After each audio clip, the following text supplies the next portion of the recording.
Hello everyone, today we are going to look at something that is crucial but overlooked, that is your AI benchmarks. We have so many new AI models that is coming in, and with all the LLM models that is available for us, it becomes difficult for us to choose which LLM model to use for what particular task. How do you compare one LLM model in comparison to the other?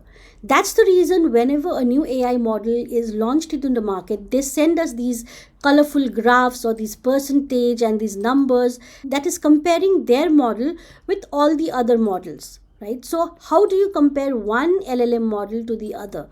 That is done using benchmarks. So what are benchmarks? Benchmarks are basically a standardized test method which helps us compare one LLM model to the other LLM model. We can compare it to students sitting for a SAT examination or for a driving motorist going for a motor testing skills test to test its skill. Similarly, for AI, we test them on 4 different categories, that is knowledge, reasoning, maths, and code.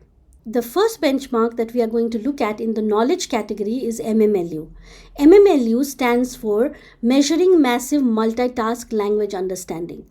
In MMLU, you get a set of multiple choice questions wherein there is one question that has 4 alternative answers, out of which one of the answer is correct. An AI model is expected to select the correct answer. All the answers that AI models give is categorized into 4 sections: humanities, social science, STEM, and others. So a score is given for each of these categories, and then an average score is given for all of these 4. MMLU has questions on 57 different categories ranging from college chemistry to high school computer science, high school European history, to your nutrition, philosophy, US foreign policy, so on and so forth. So when you are testing a model in MMLU, you are testing the breadth of its knowledge. When I come back to these benchmark categories and I see that GPT 4.0 scores 88.7 on MMLU, that means that it got its answer 88.7 times correct. Or if I go to Gemini Pro, it is 81.9%. The next benchmark that we are going to look at is GPQA. GPQA stands for Graduate Level Google Proof Question Answer Benchmark. It is a very challenging data set and it has 448 multiple choice questions with expertise level in biology, physics, and chemistry.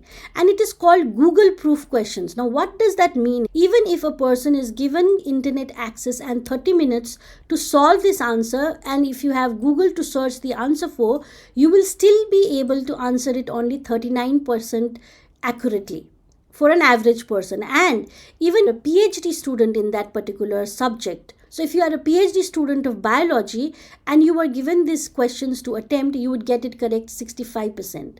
Now this is pretty interesting, right? Now if I look at the Claude parameters for this in GPQA, Claude is topping the chart right now at 59.4%, which is almost as good as a human PhD level student. On GPQA Diamond, Diamond is a subset of 198 toughest questions out of this 448 question data set in GPQA, and it has scored 59.4%, which is pretty cool, right? Let us now dissect the numbers below it. If you see, there is zero shot and 𝐾𝐞 written here.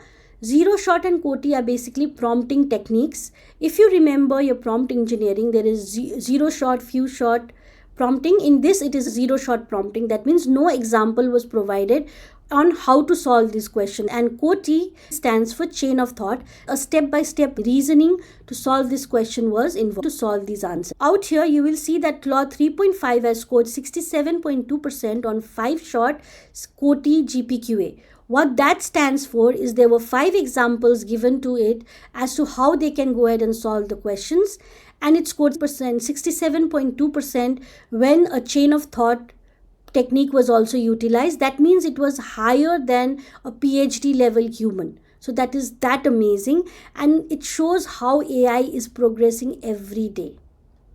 Another very common benchmark that you will see in most of your language model is DROP, which is discrete reasoning over paragraphs. This studies large language completion. It looks at different context and it looks and reads at the paragraphs, and then it does different activities in it like addition, counting, sorting. So this is basically a subset of 77,000 questions, and it helps you to understand the reasoning of language. Heliswag is another benchmark with an amazing name, and how they came up with this name is basically it stands for harder encoding, long context, low short activities, and it tests your large language models on common sense. So it is testing will it really be able to finish a sentence. It is given number of sentences which are incomplete, and in that it will be given 4 options that it can complete the sentence with. The large language model needs to select the correct one. Interesting, right?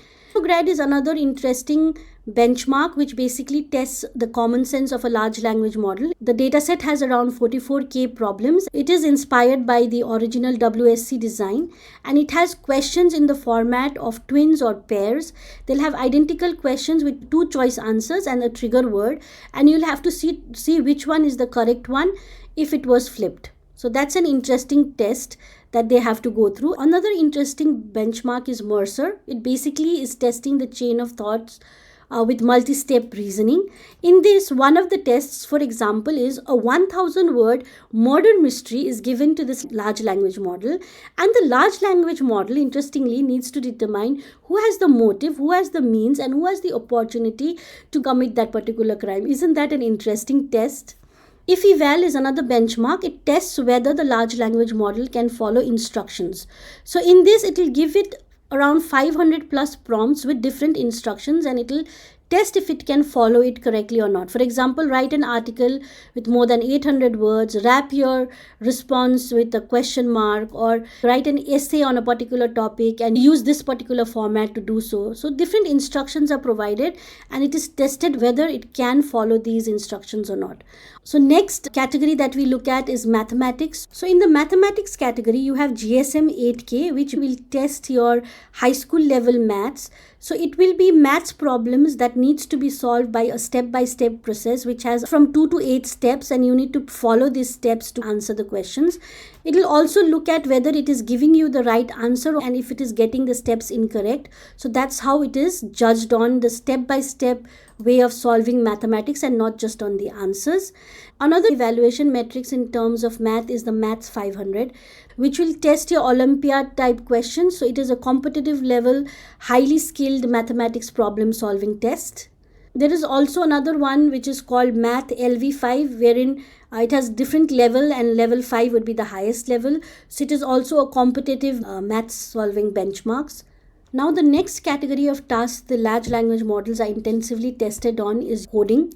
And HumanEval is one such benchmark which tests it on Python coding. It has approximately 164 problems that it needs to solve. And this is becoming very interesting because a large number of applications for your large language models are into code generation today. CodeForce is another benchmark that tests the coding capabilities of a large language model, but it takes the benchmark a step forward by making it into a competition and giving it a ELO rating. If you have seen competitive chess, you would understand ELO rating.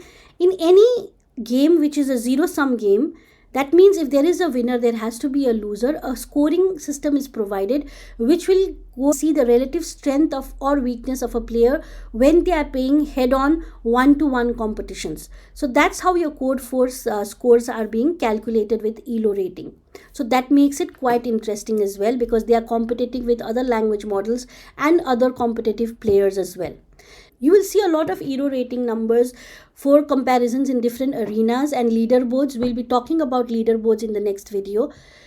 SWE Bench is another benchmark that is very important, and it is used in most of the large language models. What this does is it will test the large language model to see if it can solve real world GitHub issues or not. And this is essential to check if it is a good AI assistant in the real world. With large language models also developing multimodal capabilities, another benchmark that has come out is MMMU, which is a massive multidiscipline multimodal understanding and reasoning benchmark, which basically tests your large language models on variety of things, like for example, heterogeneous text images, interactive text images. There is also a discipline wherein it tests it for audio and visual capabilities as well. Another thing that the benchmarks also do is measure or track the progress of different large language models across time, how they have developed and improved, and how they are evolving. So it helps us to understand how well the AI landscape is developing. You have a lot of different types of tests, but you'll have to see which one is it that you are looking for, what's the capability you are looking for in the model. As we have seen, these benchmarks are very important and give us a lot of information about comparing different models, and it tests a variety of different disciplines as well.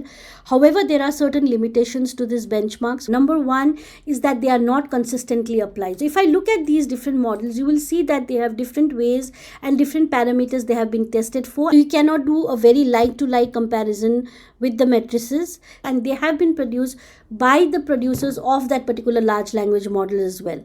Also, these are very narrow in scope because they only test that particular skill or that particular speciality of the large language model that it has been designed for.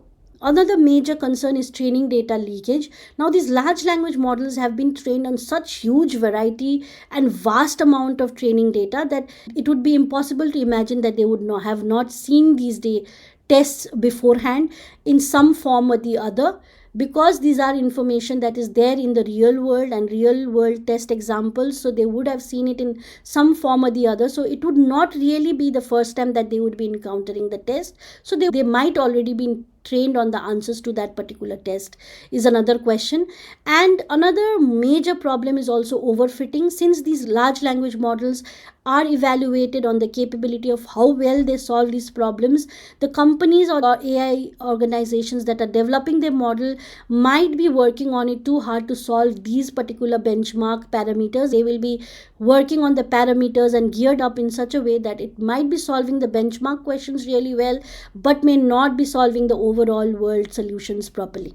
That's the reason there are other ways to evaluate and look at your large language models, though your benchmarks give you pretty good information. The next thing we'll be looking at is the leaderboards and why the leaderboards are important and why you should look at the benchmarks on the leaderboards and how it's going to help you understand your large language model. So that will be the next topic we will be taking forward. You have a great day ahead, and do let me know if there is any particular benchmark that you like the most and if you want any further information about any of these benchmarks. Have a great day ahead. Bye-bye.